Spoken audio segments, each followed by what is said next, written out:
Hello, listeners. Welcome to another episode of the Jacob Shapiro podcast. I am Jacob Shapiro. Rob Larity is joining me for our weekly chat.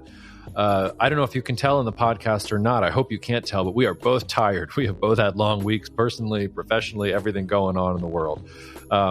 We've covered the Middle East. We've covered China. We've covered Russia, Ukraine. I really also would encourage you, if you missed some of our great episodes earlier this week, the one with Elo on Alberto Fujimori, one of my favorite episodes we've ever done. Elo was incredibly generous with his time and his perspective.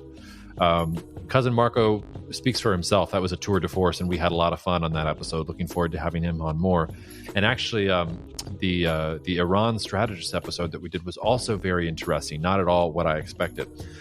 So with all that already on the podcast feed this week, Rob and I talk a little bit about the port strikes in the U.S. As usual, some nerdy thoughts about labor and production and capital and protectionism, and closing with some thoughts on insurance.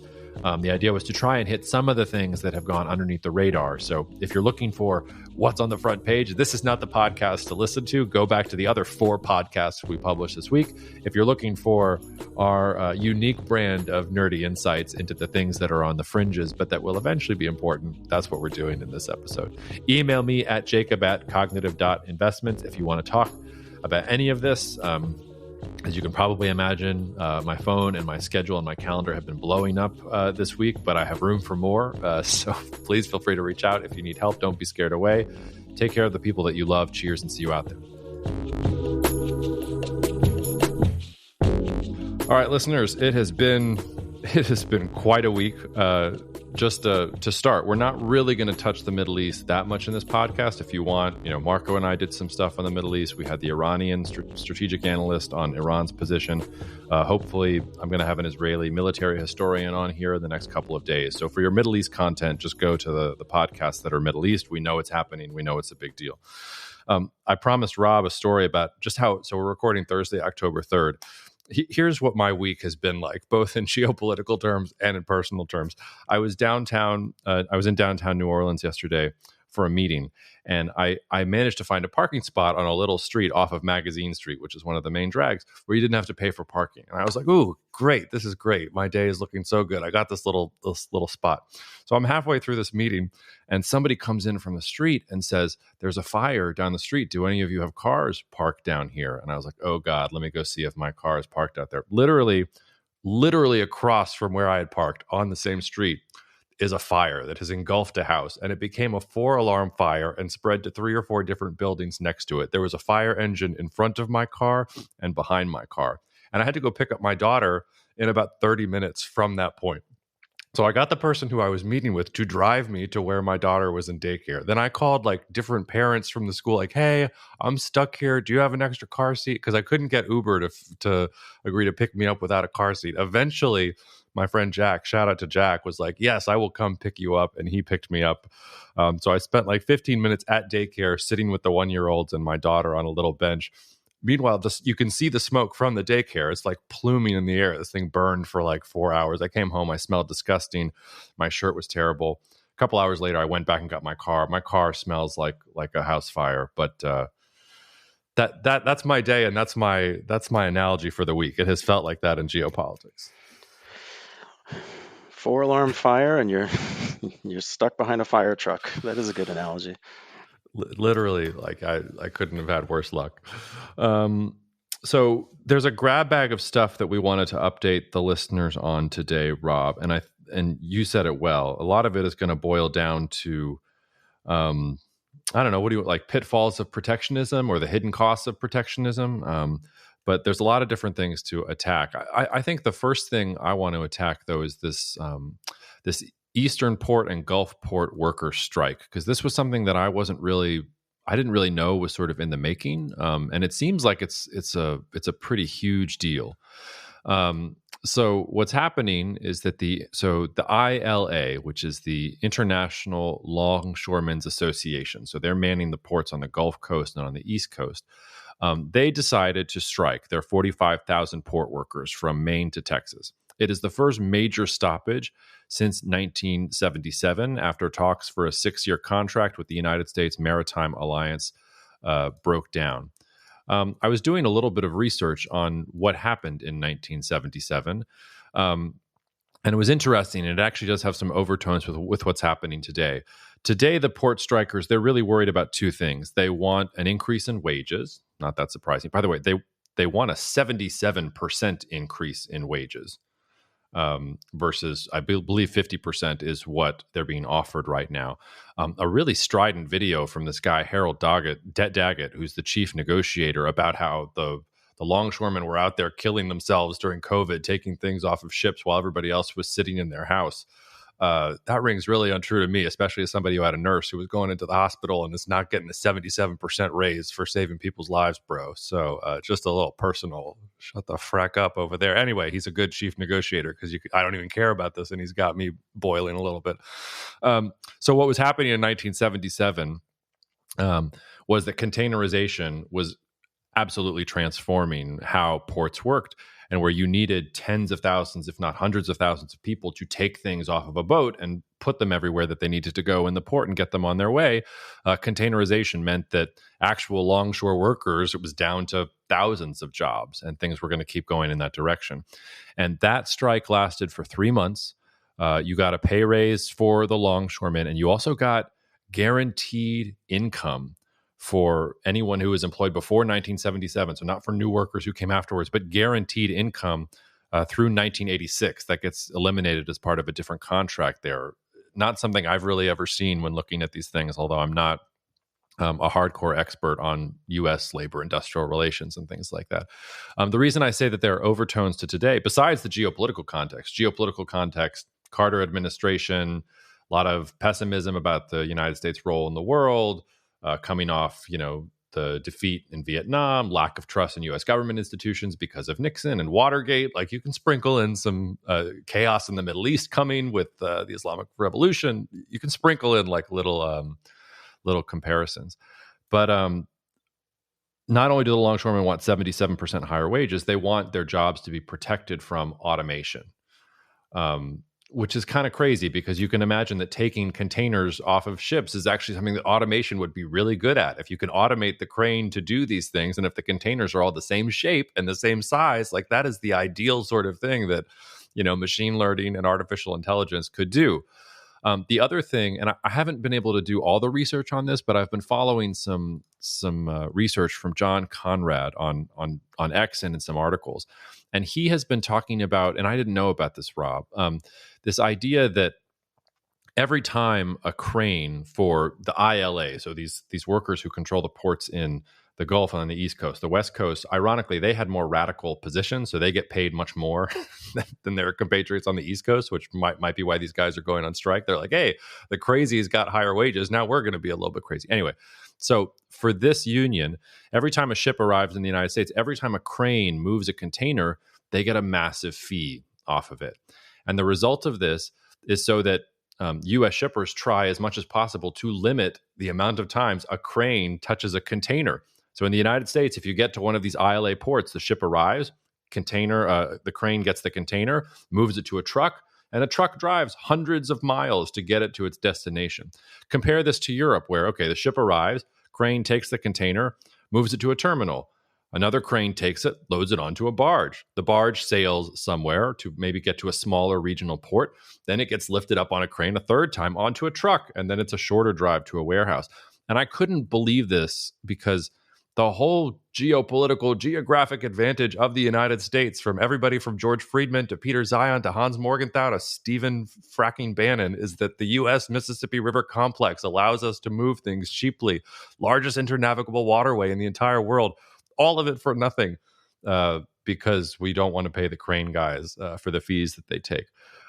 Which also just, the idea that we led on containerization and we're going to be behind on modernizing ports for the 21st century. There's a lot there too. So why don't I set you up there, Rob, and we can go into some of the other topics that we wanted to go into. But it does seem like it's going to be a big deal. It does seem like the Biden administration has a choice. It looks like they can maybe push the workers to go back for 80 days, I believe via Taft-Hartley. There's also been progress in the negotiations over the course of this week. But I will say, like, more than 50% of all the goods imported into the U.S. using container ships come in through East and Gulf Coast ports. Nearly 70% of containerized exports leave through them. We're talking about the impact is not going to be apparent, but everything from perishable goods like bananas and blueberries and fish to toys and electronics ahead of Christmas season to automotive parts, all of these things are going to be massively affected, even if they get a deal tomorrow. Like there's already going to be weeks, if not months, of disruption just based on the backlog that has built up.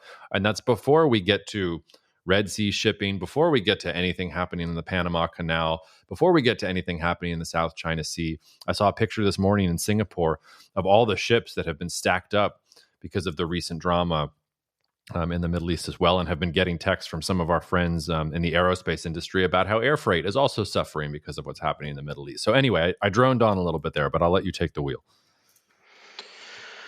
Well, there's a lot to go into there. I guess there's a few different ways we could attack this. One thing is to start just at the macro level and the implications of this, as you pointed out.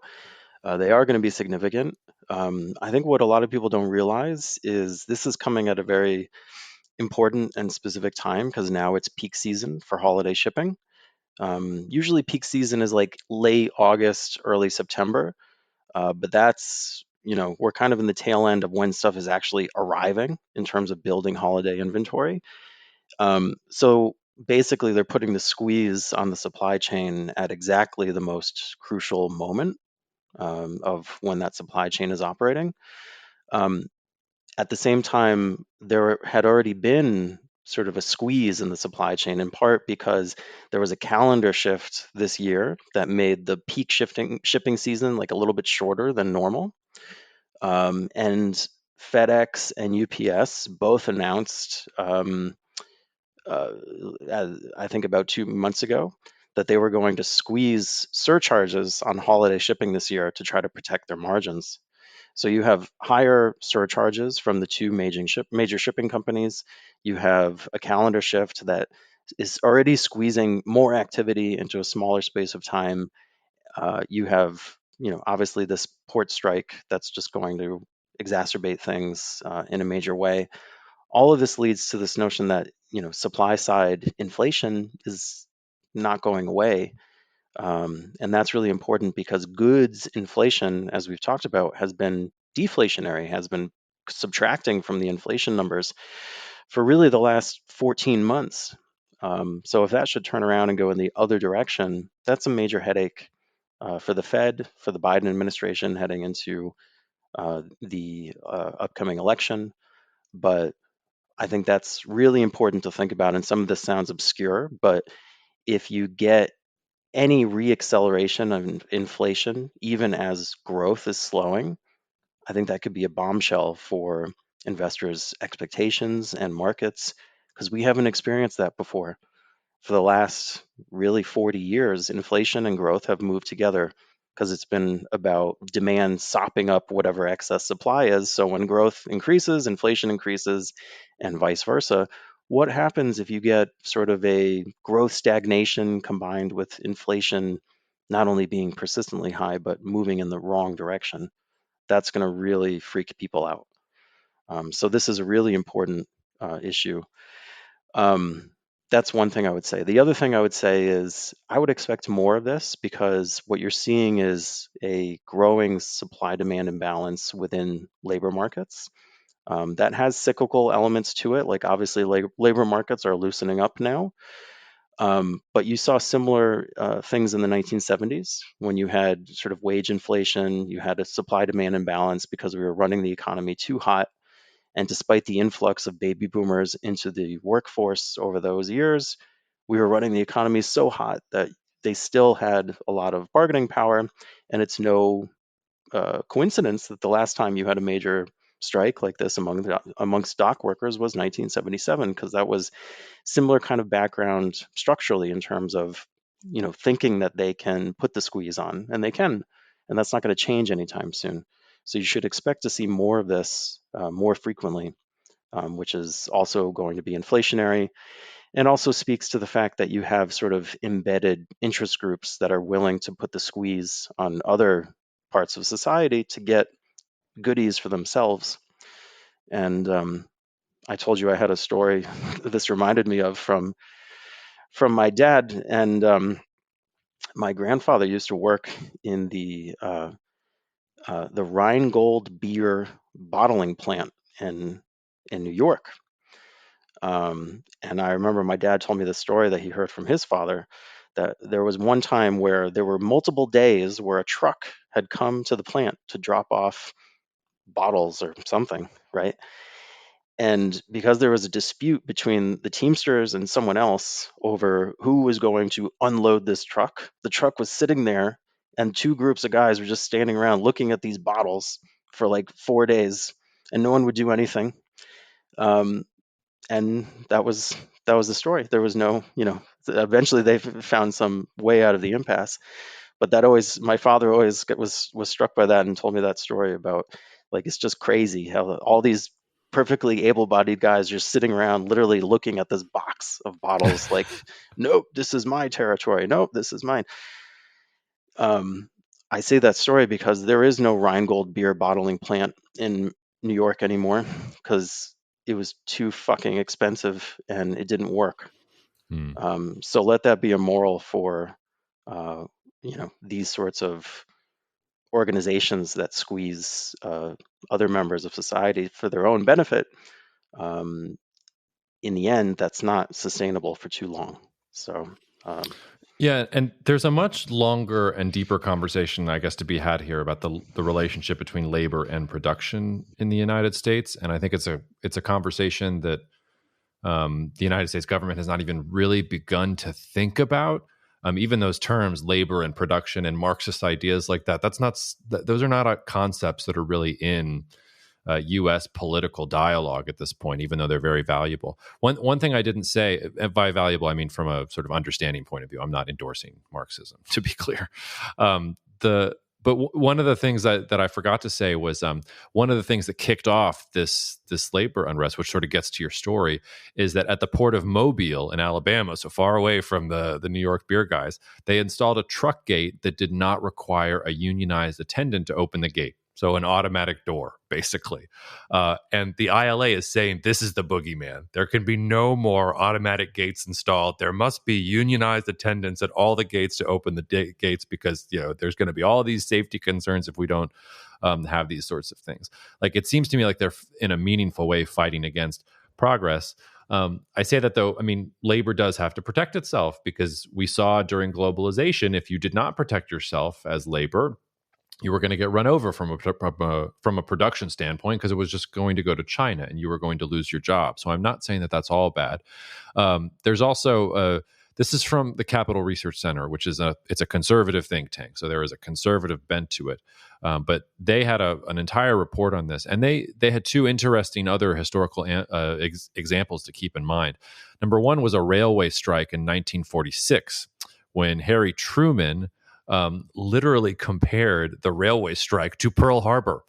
The first two lines of his speech: the crisis of Pearl Harbor was the result of an action by a foreign enemy. The crisis tonight is caused by a group of men within our own country who place their private interests above the welfare of the nation. My God. And also apparently a strike for air traffic controllers in the 1980s that cost them their jobs because Ronald Reagan wasn't going to have it. And I think we're still paying for that. I don't know if you saw that extremely scary article. I can't remember if it was the Wall Street Journal or New York Times, about how we basically have not nearly enough air traffic controllers, and there's been a bunch of near misses of like planes crashing into each other at airports and things like that. So it's not like things are very harmonized. Maybe that's a good way to segue into some of the other things that we wanted to talk about, Rob. I know that you had, we wanted to follow up. Last week we were talking about the Biosecure Act. You had some more thoughts about specifically batteries, but some of the other things that the United States is doing in terms of protectionism that I think fit into this idea. Yeah. So I want to talk about supply chains, and I do think it ties into this labor versus capital issue, because let's just return to that for a moment, because I think it's really important to have the background here, which is this is going to be a growing issue in general, and here's why. Robotics has been a growth area for a long time, but for the most part, robotics until today, and this is still mostly true today, consists of industrial robots that operate in caged off areas in very carefully controlled conditions that are doing repetitive tasks.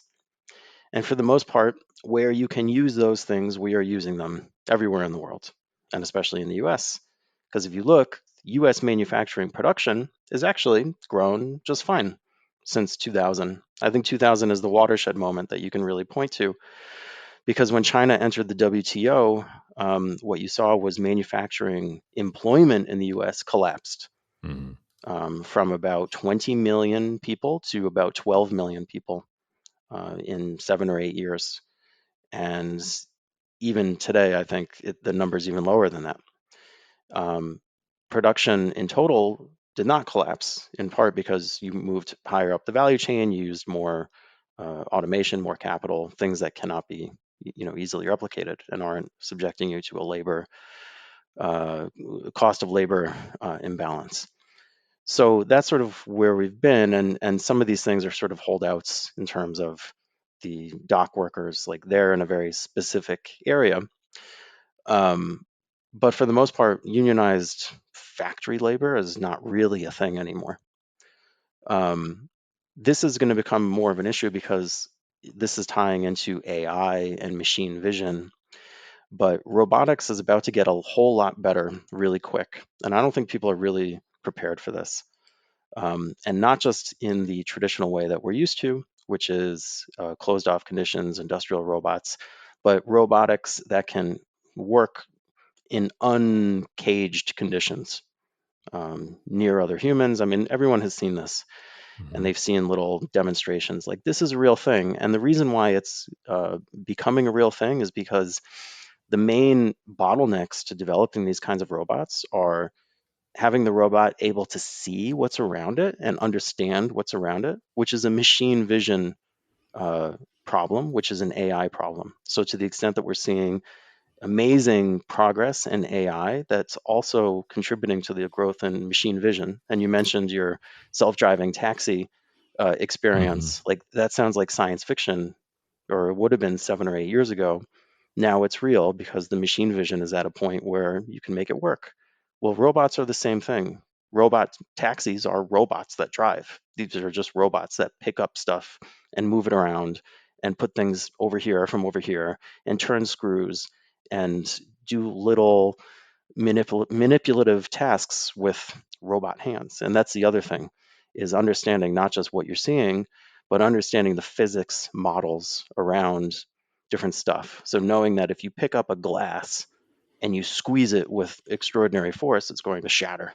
Mhm. Like that sort of commonsensical, just monkey mind stuff that we take for granted is very difficult from an engineering standpoint. But the progress we're making in that area is extraordinary just recently. So this is going to be here very quick. It's going to be very feasible to automate a lot of manual labor to the extent that it remains in the manufacturing sector or the sort of warehousing sector, transport, things like that. This is coming and it's coming very fast. So that's the background to the labor capital dispute, because that's going to be an issue that's going to cause a lot of frayed tempers, because this is the next stage of what's going on. Um, with that said, you mentioned protectionism, and I think one of the themes as we're going through the knowledge platform this week and the news that we're combing through is the complications and interesting little nuances as protectionist policies get rolled out, both in the US and in Europe, and how it's really not simple. And there's a few a few preconditions that one has to have in place in order to make these things really work. And you mentioned the batteries. One of the things that was on the Bloomberg this morning was the United States is giving $2.8 billion to domestic battery makers to try to shield them from Chinese competition. And the funny thing about this was they originally announced these awards 2 years ago. They've not released any funds yet. Apparently, one third of the companies that were originally slated to get rewards, the industry has changed so much so quickly that they're either bankrupts or they're not viable companies that you can give this money to. So they've had to change all the awards as they've gone along.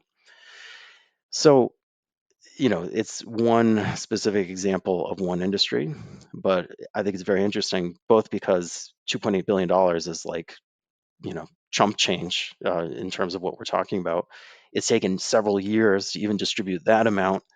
And, you can see that it's so dynamic that it's basically not going to do anything because the industry is changing so fast and the companies that they're up against are so huge in comparison.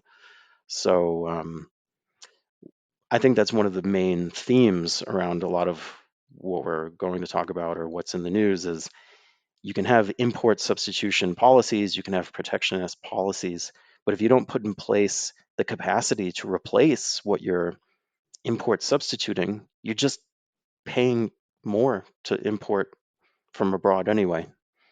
And that's not where most of these nations are intending to go. But I don't know if they have the wherewithal to distribute and really get engaged to the degree and scale required to go toe to toe with, the Chinese and Korean battery behemoths, for example. So you're sort of shooting yourself in the foot without any positive side effect in many cases.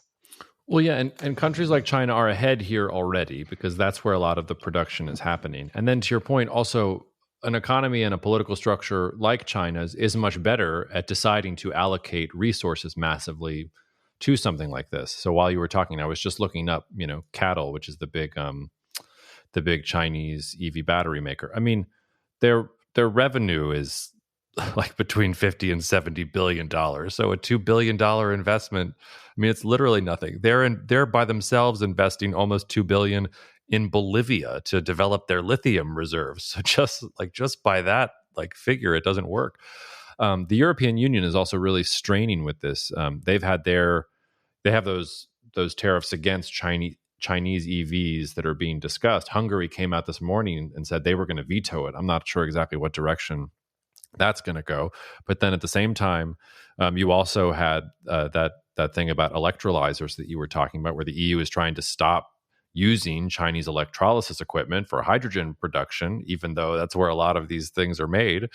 So it just it doesn't really make sense to me and it doesn't make sense that you can go from, and I mean this is something that we've talked about quite a bit on the podcast. It's not something we're going to stop talking about anytime soon. But if this is the game that countries like the United States and the European Union are going to play with China, I don't exactly know how they win. China has lots of weaknesses, and we talked about them in depth last week, but this is not one of them.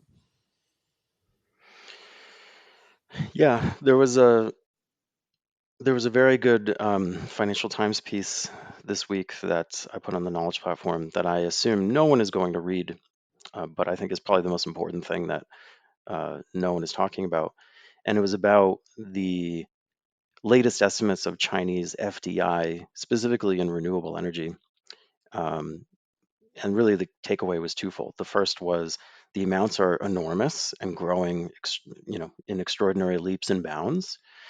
And secondly, that the shifts between the West, meaning the EU and the US, away from the West and toward sort of, especially in Asia, but Eurasian countries, Southeast Asian countries, has been extremely rapid. So you're seeing Chinese companies building out their own supply chains into these other nations, both to supply rich world markets, but also to service demand in those markets. So we've been talking internally a little bit about Pakistan and their amazing hunger for solar panels as they go through a sort of death spiral on their electric grid. Um, China is the one who's stepping in and supplying this equipment. And this is a major opportunity for them. It's an opportunity that the US and European countries are mostly missing because they're not focused on exports and servicing these markets. And they're not putting in place the tools to compete with the Chinese producers because they have an enormous advantage. They have subsidized capital, they have all sorts of structural advantages that have been put in place. We talk about this all the time. China's great uh, problem is the imbalance between households and business, production and consumption. And the Chinese system is geared toward production. and investment, and it's not geared towards consumption. And that has obvious negative ramifications, which we talk about all the time. But one of the positive ones is you can really kick ass when you want to go build these industries out, go abroad. I mean, if you look at this electrolyzer story, it was absolutely shocking because electrolyzers are not a big business. This is a tiny business. Like this is like barely a pimple on the butt of the battery business or the solar panel business. So it's not like, oh, these Chinese producers have just gotten this huge scale advantage and it's all over. Like electrolyzers are not economic anywhere. Like hydrogen is super nascent, just for the background there. But if you read the story, the Chinese electrolyzer equipment is 1/3 the cost of the European competitors. And some of these European projects are actually foregoing EU funds entirely because they want the Chinese equipment because it's so much cheaper and it's good. Like that is that is extraordinary. I don't think we've ever seen that.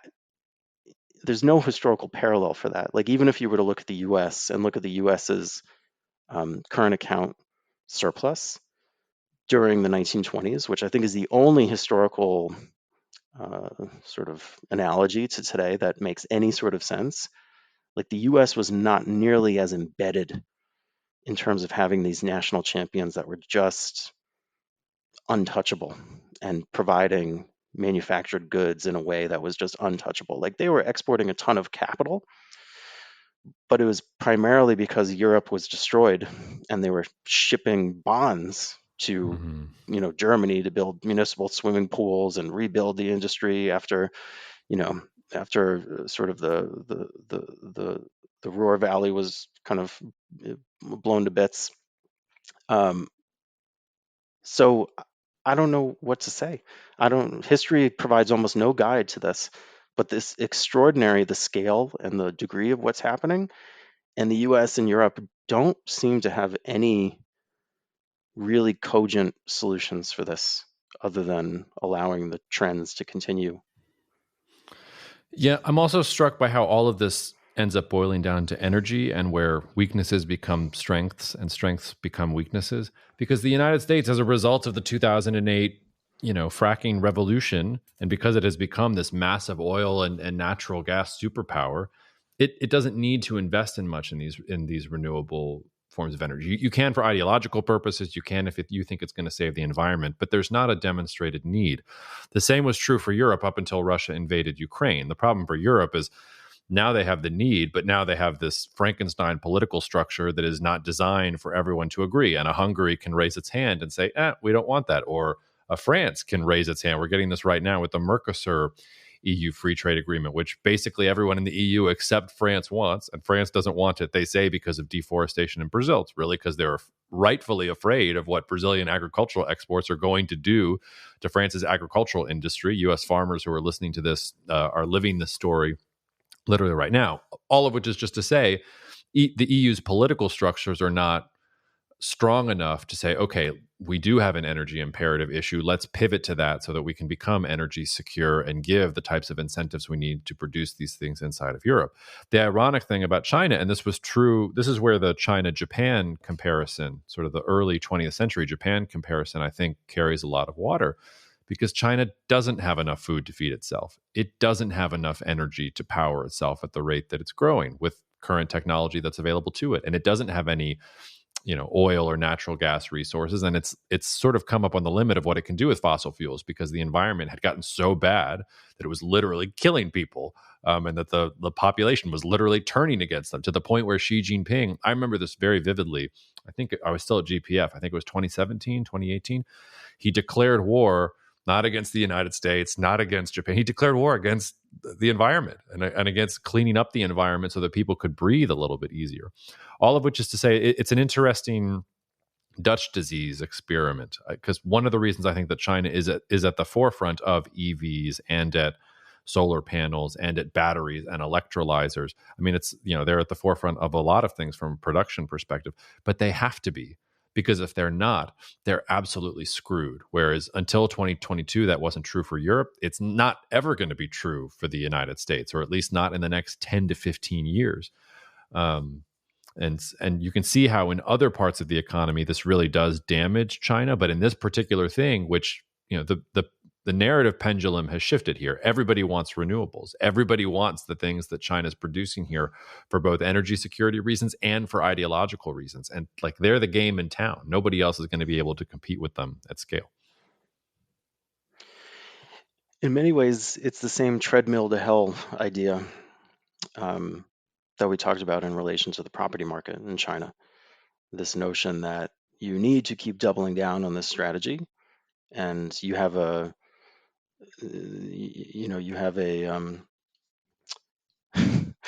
what's the thing that's on the playgrounds? I'm having a total brain fart that goes back and forth, and one kid gets on one Seesaw? side. A seesaw, an imbalanced seesaw that you keep having to push down on one end so that it doesn't fall over. That's kind of an analogy for where the Chinese economy is. I guess a positive view, because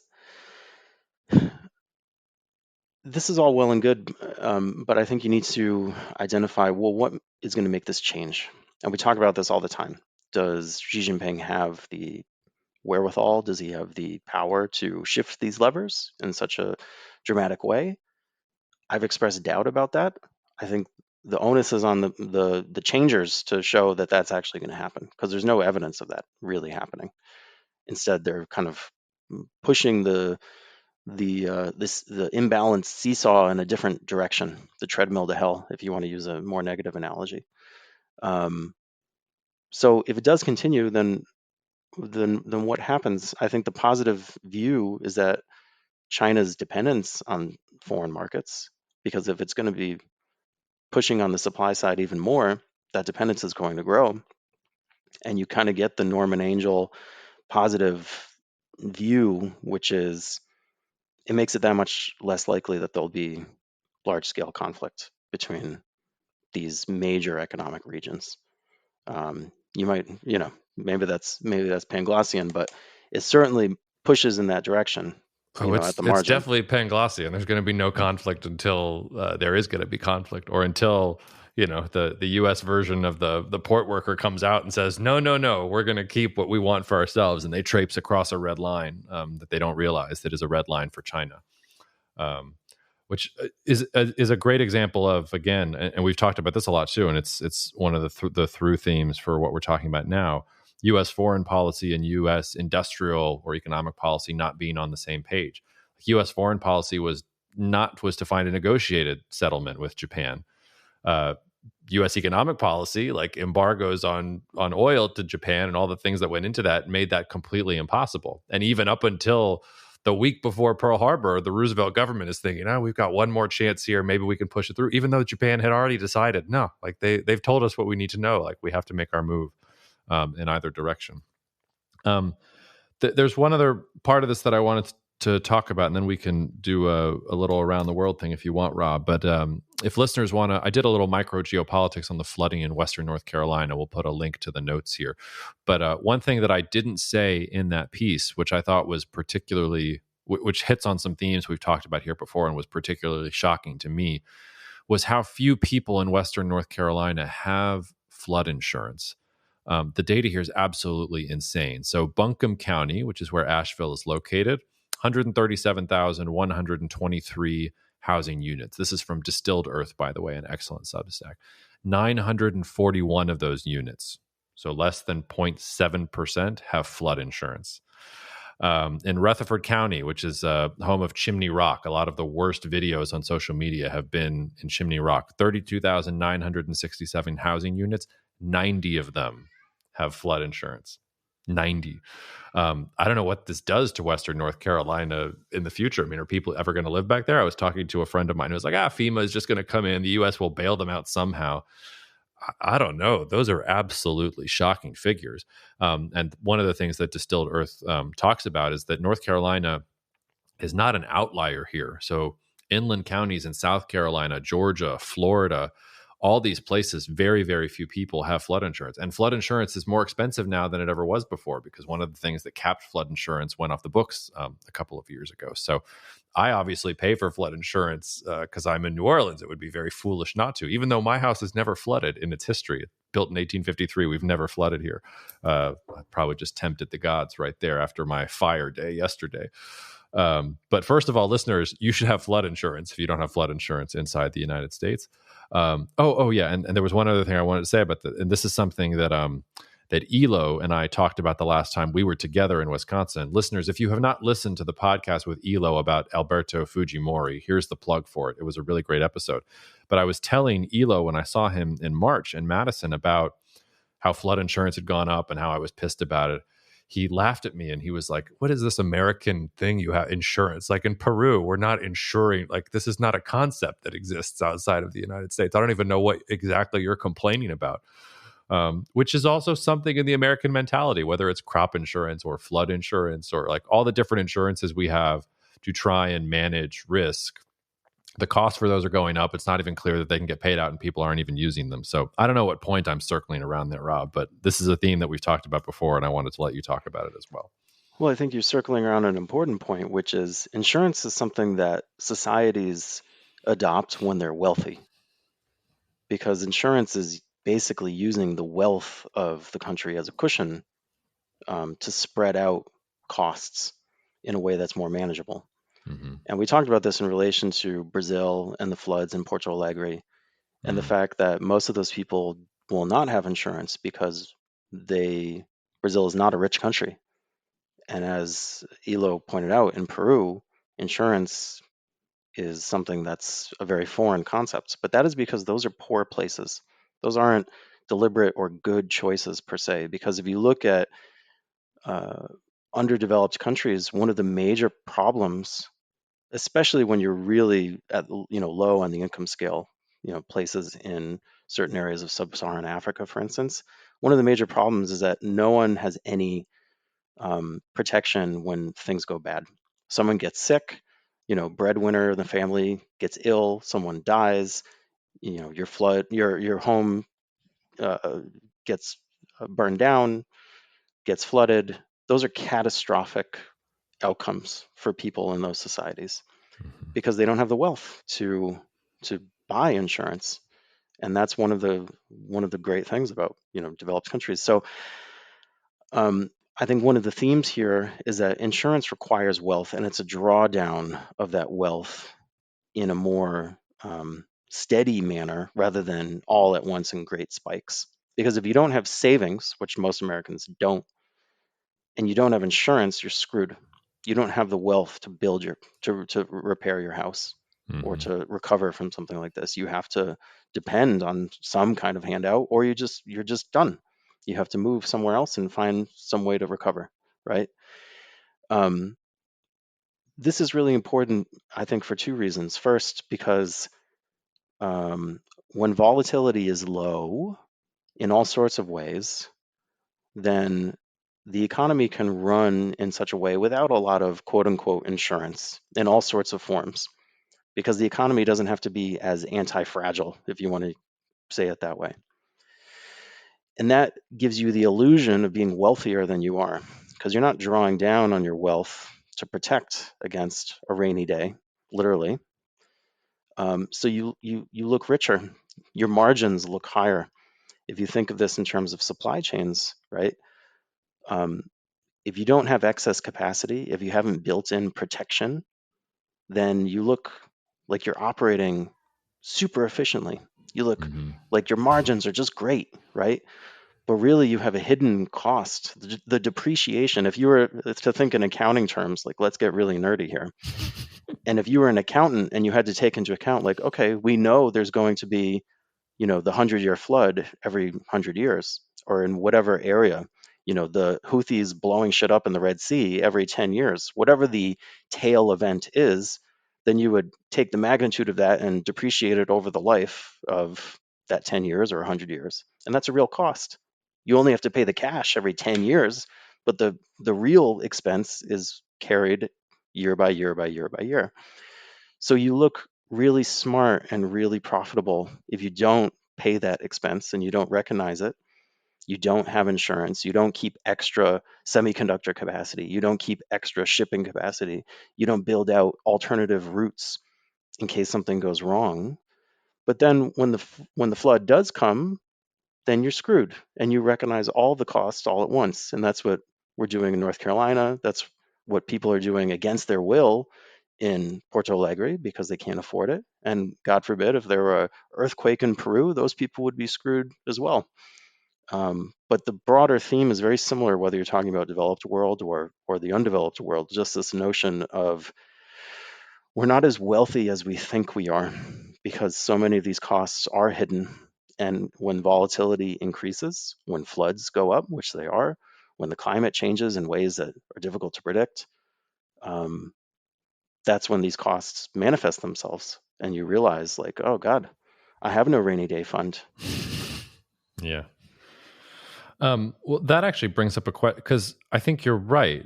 And the flip side of that is that markets reward the companies that have high margins and that are super efficient and that have been moving in that direction. Like markets would probably, like I would guess that the equity price for a company that has backup, that has excess capacity on hand and whose margins aren't as good because they maintain operations in a secondary location or warehouses in a secondary location in case something happens in their primary location.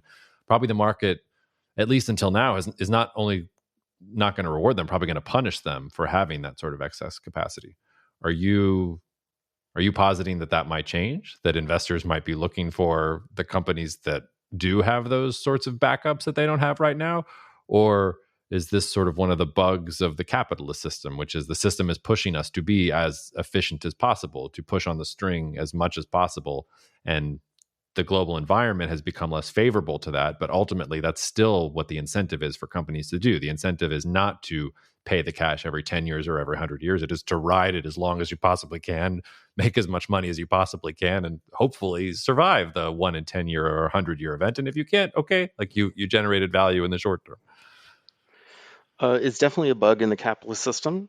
I mean, that's one of the major problems. And you see this every day. This isn't just theory. Like, you can look at individual companies all day long and see individual instances of companies that just they don't really give a shit about the long term.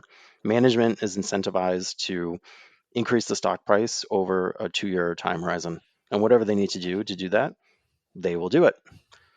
It brings up one of the interesting, I was doing some research on the side looking at family-owned companies and how their decision making is different, and I think there's some interesting work being done there. It's hard to have counterfactuals because if you look at places where there's a lot of family-owned companies, they tend to be geographically very concentrated in India and Europe and places like that. But it is a different set of incentives in many ways. So yeah, it's definitely a bug. The answer is I think capitalism can adjust for it. It'll never go away entirely, but right now we're especially complacent, and that's going to be adjusted over the next 4 or 5 years. That's almost guaranteed because if you look at the balance sheets of American companies in particular, there are virtually no more AAA rated balance sheets anymore. And I think one of the few exceptions is Berkshire Hathaway. And I think that's the exception that really proves the rule. Because why can Berkshire Hathaway have a AAA balance sheet? Because people trust Warren Buffett to hold all this dry powder because they think, oh, well, he's a genius. Like, like you're buying the optionality of Buffett. You're happy for Berkshire to have tens of billions of dollars of cash and to be overcapitalized in your view because it's Buffett. But if it were anyone else, the investors would be saying, well, why aren't you levering the balance sheet? You're overcapitalized. Why are you running with this extra capital? And that's what you're seeing in almost every other company because the average balance sheet rating, the average credit rating has deteriorated significantly in the last 2, 3 decades. And if you look, every company now is hovering right at that BBB to BBB minus rating because that's the lowest rating you can get and still be not junk rated.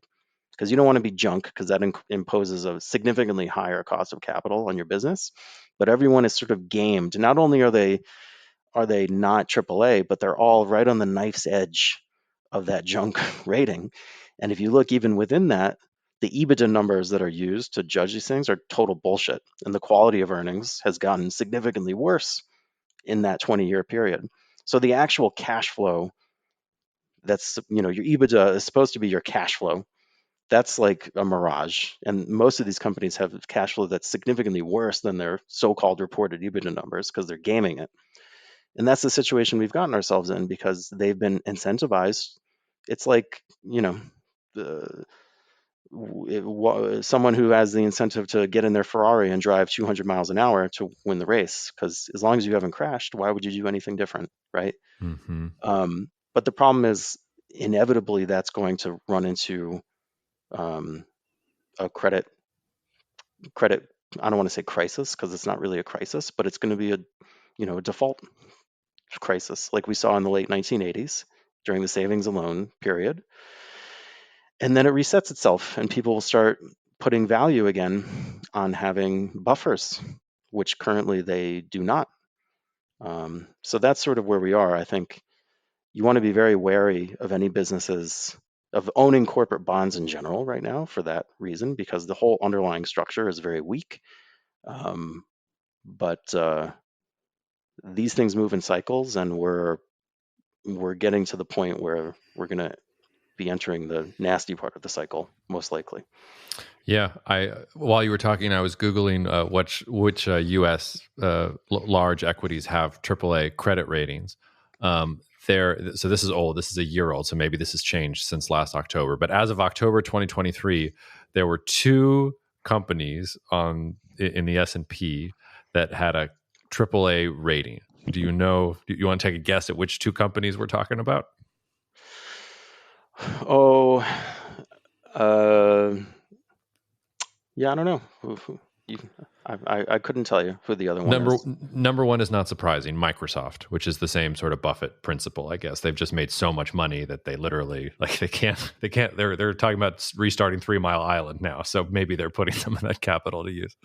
The other one is Johnson & Johnson, which I would not have quite expected there. And I don't know if that's before or after the spin out of I forget what the spin out was of the Tylenol and the other stuff that they did, what the name of it was. Kenvue? Yeah, Kenvue. Anyway, not investment advice, but there are your two AAA guys left. Whereas in 1980, more than 60 public companies had a AAA credit rating, to your point. And just to put that into context, Microsoft is not, like, that doesn't count. They're a software company. The only reason they even have debt is because they borrowed to buy back their stock. They Yeah. artificially engineered the balance sheet with some debt just because the cost of debt was so low. So, like, that's not a company that would ever need to carry any leverage and should always have net cash, right? So, like, if you were to compare now to 1980, there were virtually no software companies in 1980 in the S&P 500. Like, those were companies with physical assets that needed to be financed with a lot of debt. That's the difference. Like 1980, you just had 15 years of chaos and shrinking margins and inflation and volatility spiking to the moon. Yeah, of course, there's going to be a lot of companies that put a lot of premium on having buffers. So I think that's a real illustrative difference. You know. Anything else you want to tell the listeners, Rob, or should we give them a break? They've gotten a lot of content this week. The last thing I wanted to say, and I wanted to ask you about this in relation to the credit rating thing. I don't know if you saw that Brazil's credit score is getting raised by Moody's to the highest junk grade. So they're right on the cusp of being investable. I wondered if you had anything to say about that in the context of talking about credit ratings and things like that. Because on some level, I don't trust any of these things because it's all a racket. But we like Brazil, so let's applaud the racket when the racket does what we want it to. Well, credit ratings are useless because they're always backward looking. Let's just say that. So don't ever rely on credit ratings to make any kind of decision because they're always, way behind the curve when things change. But I think it does show that the Brazilian economy is sort of going from strength to strength. One thing I found very striking was, so Brazil's having elections right now at the mayoral level, so local elections and city elections. And the major talking point is not the economy, it's crime, which is interesting because crime has actually gone down significantly on most measures over the last 7 or 8 years. So, I put this on the thing and I said, hey, this is actually a really good sign for the economy because the economy must be really darn good if everyone who's trying to come in as an insurgent and get elected, like all they can do is point to the typical Brazilian bugbears of, getting robbed in the street and murders and, law and order and stuff like that, which is always has always been the case in Brazil. Like that's always a Yeah. public fixation, but things are pretty good there. All right. Well, on that rosy note, we will talk to the listeners probably sooner rather than later based on how things are going. Cheers, y'all.